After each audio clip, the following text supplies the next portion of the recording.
কল তোমালোক যিবিলাকৰ elective subject advance maths আছে তোমালোকৰ বাবে সিলেবাসখন আনিছো তোমালোক ক্লাস 9 ৰ যিবিলাকে এবাৰ নতুনকৈ লৈছা ফুল মাৰ্কস থাকিব 100 তোমালোকে জানা আৰু ইন্টাৰনেল অ্যাসেসমেন্ট থাকিব 10 অৰ্থাৎ তোমালোকে লিখিব লাগিব যেটো লিখিত পৰীক্ষাত তোমালোকে 90 নম্বৰ লিখিব লাগিব 10 নম্বৰ তোমালোকে ইন্টাৰনেল অ্যাসেসমেন্ট থাকিব যেটো তোমালোকৰ বিদ্যালয়ত কৰিব দিব সময় 3 ঘণ্টাই থাকিব আৰু 5 মাৰ্ক থাকিব 30 100 নম্বৰৰ ভিতৰত আৰু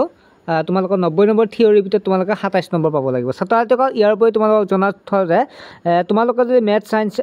সাবজেক্টত টিউশন ল'ব বিচাৰে তেনে হলে অনলাইন মাধ্যমত ল'ব পাৰিবা এসআই এডুকেশন তৰফৰ পৰা ছাত্ৰছাত্ৰীসকল এসআই এডুকেশনে এতিয়ালৈকে ক্লাছ বিলাক কৰি আছে মেথ সায়েন্সৰ লগতে ইংলিশো আছে তোমালোকে ইংলিশ গ্ৰামাৰো কৰিব পাৰিবা মাত্ৰ 49 টকা বহু ছাত্ৰছাত্ৰীয়ে খোদে যে এটো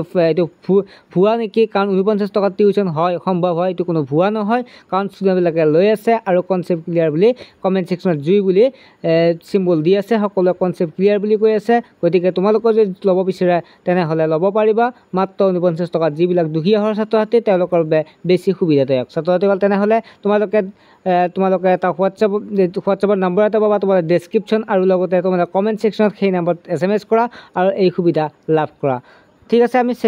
আনিছো আৰু যেটো তোমালোকে হোৱাটছএপ নম্বৰ পাবা হেতু তোমালোকৰ নাম আৰু টিউশন লম বুলি এটা এসএমএস দিলে হ'ল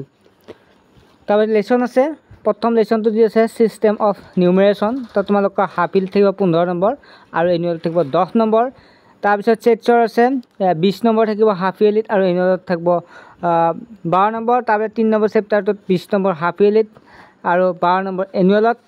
4 নম্বৰ চেপ্টাৰটোত 20 নম্বৰ হাফিয়েলিত এনুৱেলত থাকিব 12 নম্বৰ 5 নম্বৰ চেপ্টাৰটোত তোমালোকৰ 12 নম্বৰ থাকিব এনুৱেলত হাফিয়েলি কাৰণে চাব নালাগে 6 নম্বৰ চেপ্টাৰটোত তোমালোকৰ 14 নম্বৰ থাকিব হাফিয়েলি কাৰণে চাব নালাগে 15 নম্বৰ চেপ্টাৰটোত তোমালোকে হাফিয়েলি কাৰণে চাব লাগিব কাৰণ 15 নম্বৰ 7 নম্বৰ চেপ্টাৰটোত তোমালোকৰ 15 নম্বৰ থাকিব হাফিয়েলি আৰু 10 নম্বৰ থাকিব এনুৱেলত আৰু 8 নম্বৰ লাষ্টৰ চেপ্টাৰটো তোমালোকে চাব লাগিব এনুৱেলৰ কাৰণে 8 নম্বৰ থাকিব হাফিয়েলি কাৰণে নালাগে ছাত্ৰছাত্ৰীসকল টোটাল থাকিব 90 নম্বৰ ইন্টাৰনেল অ্যাসেসমেন্ট থাকিব 10 নম্বৰ টোটাল থাকিব 100 মাৰ্কস ছাত্ৰছাত্ৰীসকল তোমালোকে বুজি পালা বাকি সিলেবাসখন দিয়া আছে আৰু যিখন দিয়া নাই সোনকালে দিয়া হ'ব চেনেলত জড়িত হৈ থাকিবা ধন্যবাদ শুভ ৰাত্ৰি